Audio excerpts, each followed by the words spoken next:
perfecto para aquellos que sufren estrés, ansiedad, que buscan curar la depresión, insomnio o eliminar esos pensamientos suicidas, delirios, alucinaciones y obsesiones. Así es, como en los años 30, los periódicos americanos anunciaban la lobotomía. No ofrecían sesiones psicológicas, sino un picahielo en tu cráneo.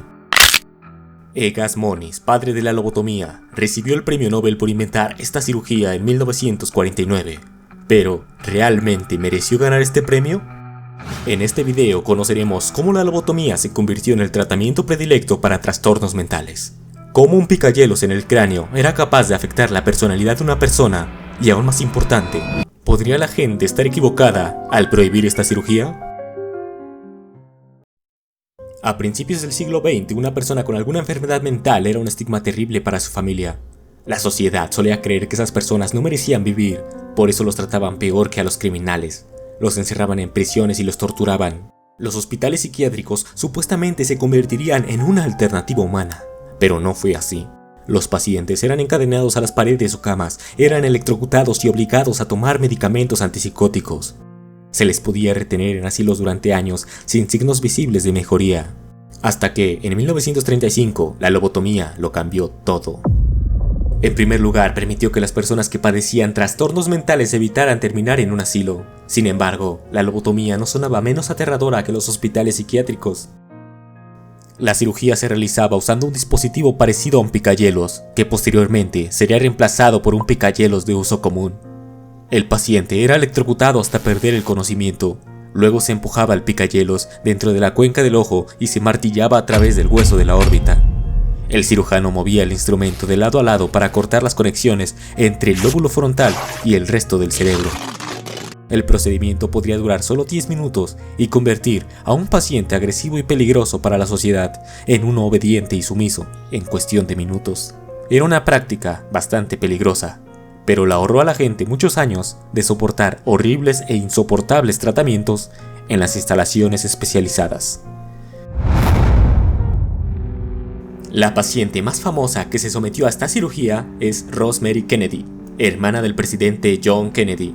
La joven enfrentó ligeros retrasos en el desarrollo que afectaron su rendimiento escolar en su infancia y en la edad adulta.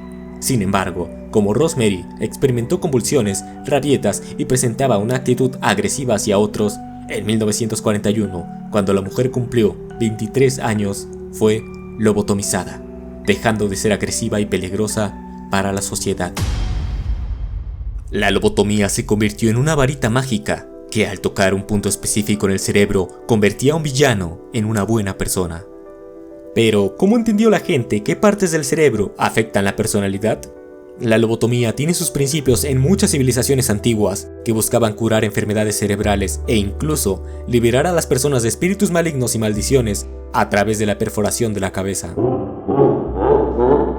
Las teorías que sugieren que cada parte del cerebro es responsable de alguna función particular también aparecieron hace mucho tiempo en el mundo antiguo. Se cree que algunas áreas en el lóbulo frontal controlan nuestro pensamiento, iniciativa y toma de decisiones. Egas Moniz se preguntó: ¿y si algunas lesiones infligidas en el lóbulo frontal del cerebro pudieran ser útiles de alguna manera? ¿Y si eso nos permitiera modificar el comportamiento humano? En 1928, John Fulton había extraído el lóbulo frontal del cerebro de 2 chimpancés que mostraban síntomas de ansiedad y neurosis. Los simios continuaron viviendo después de la cirugía, pero ya no estaban inquietos.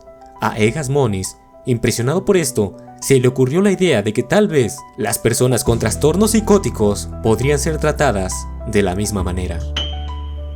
Cuando comenzó a perforar cabezas de personas mentalmente inestables y se mostró que una gran parte del grupo presentaban mejoras en su actitud, la lobotomía gradualmente se convirtió en una solución para tratar con aquellos que eran una amenaza para la sociedad. Nadie cuestionó nunca la efectividad de la lobotomía porque los médicos no entendían completamente cómo funcionaba el cerebro, pero creían que la lobotomía ayudaba según los resultados y ejemplos milagrosos que mostraban.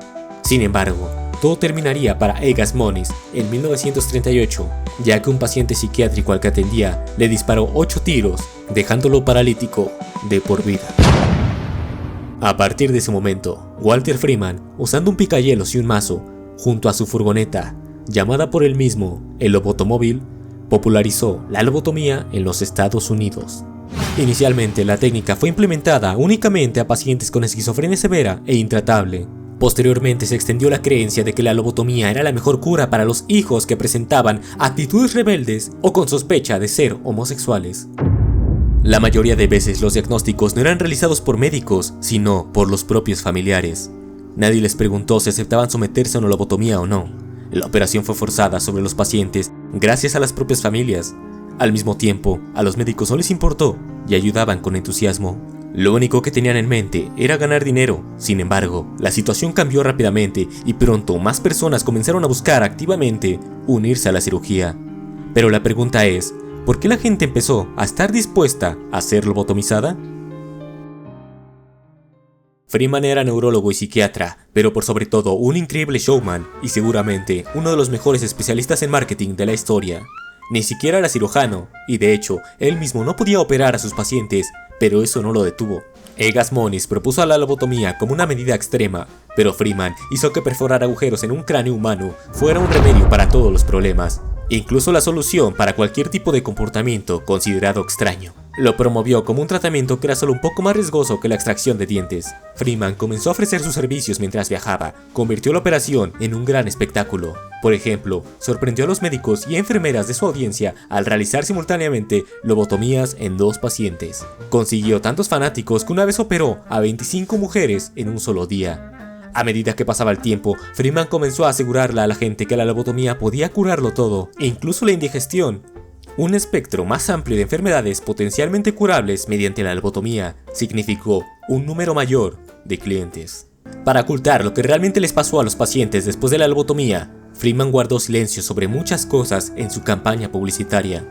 El procedimiento bárbaro resultó en la muerte de al menos 490 personas e hizo que miles de otras siguieran viviendo en un estado vegetativo, que perdieron su capacidad para reaccionar ante el mundo exterior e incluso ante ellos mismos. ¿Qué pasó con aquellos cuyas cirugías supuestamente fueron exitosas?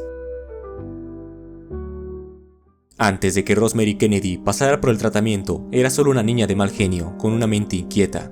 Su familia concluyó que eso podría afectar negativamente a la vida y carrera de su hermano, por lo que recurrieron a Freeman. Después de la lobotomía, la capacidad mental de Kennedy disminuyó a la de un niño de 2 años y perdió la mayor parte de su capacidad para caminar y hablar. Howard Dolly fue un niño que pasó por la lobotomía a la edad de 12 años. Recuerda que su madrastra lo odiaba y nunca entendió el porqué. Una de las razones por las que el nuevo amor de su padre decidió que el niño necesitaba la lobotomía fue debido a sus extraños comportamientos, como el encender las luces de la habitación cuando el sol aún brillaba, además de su mirada desafiante y salvaje. Después de que Freeman realizara la cirugía, Howard salió de su propia casa, a lo que le siguió una depresión de la que trató de deshacerse abusando del alcohol y las drogas. Estuvo internado en varias instituciones, cayó preso e incluso vivió como indigente. Le tomó años recuperar su vida y contó sobre su dolor en un libro llamado Mi lobotomía, donde cuenta que puede recordar la operación con gran detalle. Levantaron el ojo y fueron a la esquina, lo golpearon y lo movieron con esta cosa que parece una batidora de huevos. Howard tuvo la suerte de sobrevivir al procedimiento e incluso escribió sus memorias. Otros pacientes no fueron tan bendecidos. La mayoría de los pacientes que sufrieron la lobotomía fueron enviados de regreso a manicomios. La cuestión es que el carácter de un paciente no está influenciado de ninguna manera por su sexo, edad y nivel de educación. Ciertamente tampoco puede cambiarse al perforar sus cráneos, y la lesión cerebral resultante no transformó a los pacientes en personas plácidas y equilibradas. Simplemente los transformó en humanos discapacitados, pero esto no se reconoció hasta 1967, cuando finalmente se prohibieron las lobotomías. Finalmente, el Dr. Freeman perdió la licencia cuando uno de sus pacientes murió accidentalmente durante una lobotomía. Sin embargo, siguió visitando pacientes para realizar su famosa cirugía hasta su muerte en 1972 a causa de un cáncer.